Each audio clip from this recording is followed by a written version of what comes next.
May I call on Mrs. Sara Diskaya to please present and read before us your sworn statement. Sorry. Magandang umaga po sa mga kagalang-galang na senators at miyembro ng Blue Ribbon Committee, lalong-lalo na kay Senator Rodante Marcoleta, Chairman ng Blue Ribbon Committee. Ano to, joint statement ng namin mag-asawa. So I will read partial and then my husband will also read the other half of the sworn statement. So kami si Pacifico F. Diskaya II and Cesara Rowena Diskaya, mag-asawang nasa tamang edad, parehong Pilipino.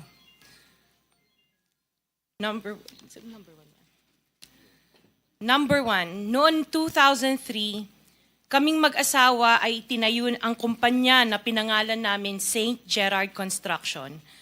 Ipinarehistro namin ito sa DTI, nakakuha ng contractor's license at nagsimula na lumahok sa mga pribadong construction projects. Number two, kinalaunan nagsimula na rin kami na lumahok sa mga government projects. Natuklasan namin na hindi naging madali ang trabaho sa mga government projects. Madalas mahirap ang paniningil ng bayad at matagal bago kami mabayaran ng gobyerno. Number 4, hanggang dumating ang pagkakataon, lumapit sa amin ang isang kaibigan na si Voltaire Claveria at inalok kaming magkaroon ng proyekto sa national level gamit ang aming lisensya. Number 5, ipinakilala niya ang sarili niya na nagtatrabaho para sa isang congressman at nangakong kapag nagbigay kami ng pera ay makakakuha kami ng proyekto.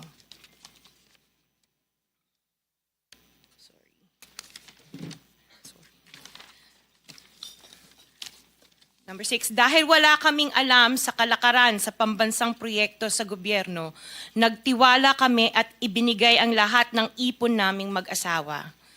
Sa kasamaang palad, niloko lang niya kami. Naglaho siya, dala ang pera naming mag-asawa. Nagpunta kami sa DPWH para i-report ang nangyari, pero hindi nila ito pinansin. Kahit ganon, hindi kami sumuko. Gusto ko pa rin gawin ng tama ang negosyo, kaya patuloy kaming sumasali sa mga biddings sa gobyerno. Sa kalaunan, ang kumpanya namin ay nanalo sa mga bidding sa mga proyekto sa national government sa pamamagitan ng patas na bidding. Ibinuhos namin ang lahat ng aming pagsisikap para maipakita ang kakayahan ng aming kumpanya na mayroong maayos na paggagawa, dekalidad na resulta, at natatapos sa tamang oras. Nagkaroon ng konting tagumpay ang St. Gerard Construction, kaya minabuti namin mag-asawa na mag-expand at bumuo ng ibang kumpanya tulad ng Alpha and Omega General Contractor and Development Corporation. Interjection, Mr. Chair. What is the interjection? Salamat, Mr. Chair. Kailangan ko lang pong umakyat sa office sandali para sa isang pulong, but hopefully pagbalik ay nandito pa rin sina Mr. and Ms. Diskaya dahil meron din po akong mga tanong para sa kanila. Oh yes, I Salamat will po, make sure Mr. that they Chair. will be here for your questioning. Mr. Chair, point Yes. of order. Bakit hindi na lang tayo bigyan ng kopya ng sworn affidavit imbis na basahin na lang niya so we can para himayin namin yung kanyang sworn affidavit? We will make sure that all the in order to members will save be time, given a copy, but the chairman is asking them to read it before us for the record. in order to save time, Mr. President, because we have been here since 9 o'clock. We already spent 2 hours and not even one of the senators have asked questions addressed to the resource persons present. I beg the indulgence of the good senator, but it is for the record. This is a sworn statement, at from this statement, kailangan dito sila matanong na mabuti. Proceed. Pakibilisan nyo lang para makatipid tayo ng panahon. Ngunit nung nagsimula ang makilala ang St. Gerard Construction, dumating naman ang panibagong pagsubok. Unti-unti nagsilapitan ang mga district engineers at mga regional directors ng DPWH at mga chiefs of staff na mga mambabatas na nag-aalok ng mga proyektong sinasabi nilang pondo na mambabatas. Noong una, sinubukan naming labanan ng mga ito sa pamamagitan ng pagre-report sa DPWH at pagpapadyaryo ng mga tiwaling kawani ng gobyerno, subalit hindi sila natitinag sa mga ito. Sabi nila, dapat tanggapin namin ang realidad na dapat kaming magbayad sa mga pambabatas kung gusto po namin magpatuloy na magkaroon ng project sa gobyerno. Kung hindi, binabala nila na matatanggal na sa listahan ang kumpanya namin at hindi na makakakuha ng kahit anong proyekto. Hindi namin ginusto kailanman na mapasama sa ganitong sistema, pero kailangan namin magpatuloy para sa pamilya at mga empleyado namin. Dahil sa aming paglaban sa mga tiwaling bidding, maraming beses naming naranasan na ma-disqualify ng Bids and Awards Committee ng DPWH na hawak ng mga mambabatas na nagpondo sa proyekto. Dahil naiipit na ang aming negosyo, lumulubog na kami sa lumalaking utang ng kumpanya at peligro sa buhay ng aming pamilya.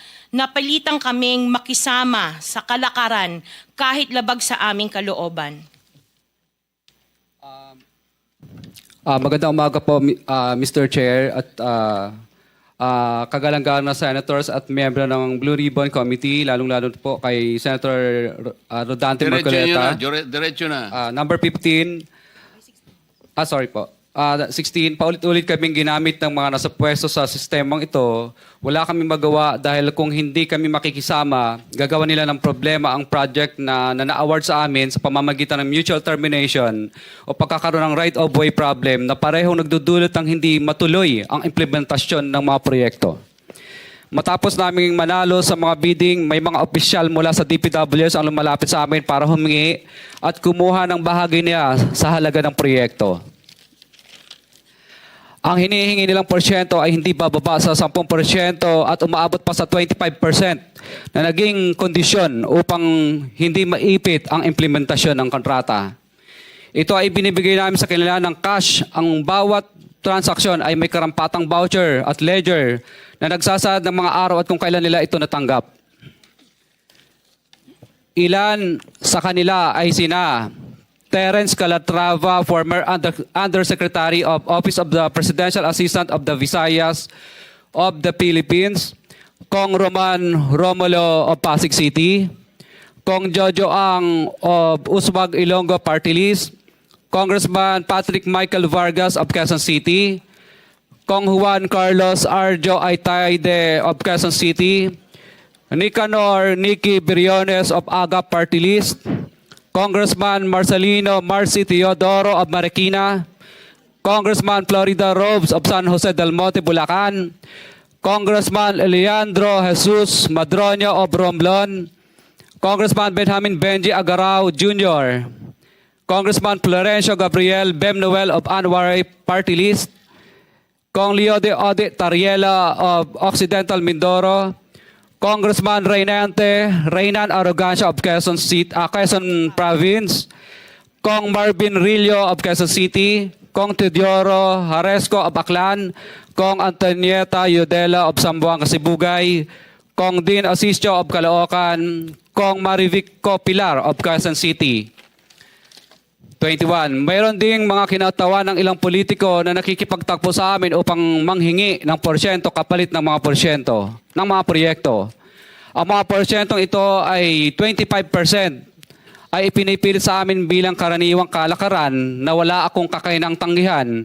Ilan sa kanila ay sina Regional Director Eduardo Virgilio of DPWS Region 5, Director Ramon Ariola III of Unified Management UPMO, District Engineer Henry Alcantara, DPWS Bulacan First, Undersecretary Robert Bernardo, District Engineer Aristotle Ramos of DPWS Metro First, Pasig City, District Engineer Manny Bulusan of DPWS North, Manila Deo, District Engineer Edgardo C. Pingol of DPW's Bulacan Subdeo, District Engineer Michael Rosaria of DPWH Quezon Second Deo. Karamihan sa mga kawani ng DPWH na nabanggit sa itaas ay paulit-ulit na binabanggit ang delivery ng pera ay para sa kay Saldico na dapat at least 25%. Si Kong Marvin Rillo naman ay ilang beses na binabanggit ang pangalan ni Speaker Martin Romualdez bilang kanyang malapit na kaibigan. 25. Sa tuwing umiinom kami sa Wine Story, sa BGC at sa Shangri-La Mall, sinasabi pa ni Kong Rillo na lahat ng kanyang request para sa pondo ay galing pa mismo sa unprogrammed funds at insertion na inaaprubahan ni Speaker. Ang tao ni Marvin Rillo na si Bogs Magalong ang pumupunta sa amin para kunin ang pera sa aming opisina o sa Wine Story. Si Kong Jojo ang naman lagi ring binabanggit sa lahat ng project sa kanya ay papondo ni Speaker at ni Saldico. Mataas ang hinihingi sa project, dagdag pa niya, hindi naman lahat ng pera ay para sa kanya, kundi para kay Speaker at kay Saldico. Sa lungsod ng Pasig naman, lumapit sa akin ang DPW's project engineer na si Angelita Garucha para kolektahin ang parte ni Kong Roman Romulo sa flood control projects noong 2022. 28. Pagdating ng 2025, si District Engineer Aristotle Ramos ang sumunod na nagpakilala na bagman ni Kong Roman Romulo kung saan 30% ang kanyang hiningi ay para kay Kong Roman Romulo. Sinabihan ko kay D.E. Ramos na masyado namang mataas, ngunit sinabi niya na walang magagawa dito dahil pondo ito galing sa unprogrammed funds at insertion galing sa taas. Sa ilang pagkakataon, ang mga politiko na personal na inabutan ng halaga ayon sa hiningin nilang porsyento mula sa proyekto. Ang pagbabayad na ito ay hindi naman kagustuhan kundi isang hakbang na ginawa namin dahil sa matinding panggigipit.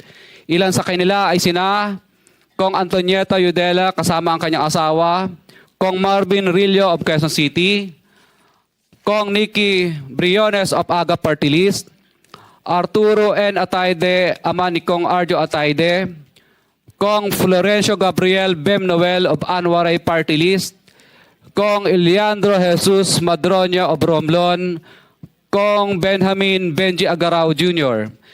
Bagamat naging matinding pagsubok ang kabawasan ng pondo na nakalaan sa proyekto, pilit at matapat naming sinusunod ang bawat espesifikasyon na nakasaad sa Program of Works na nakasaad sa proyekto ng DPWH. Nakakasiguro kami na nagawa namin ng maayos at matapat ang bahagi o phase ng proyekto na na-award sa amin. Sa katunayan, hindi kami mababayaran ng DPWH kung hindi ito dumaan at pumasa sa maraming material testing na naaayon sa design ng DPWH. Ina-assess at ini-inspect ng DPWH ang bawat proyekto base sa natapos na parte o accomplishment. Napilitan kami na i-absorb ang kabawasan na ito na nagdudulot ng maliit na kita o pagkalugi sa ilang projects.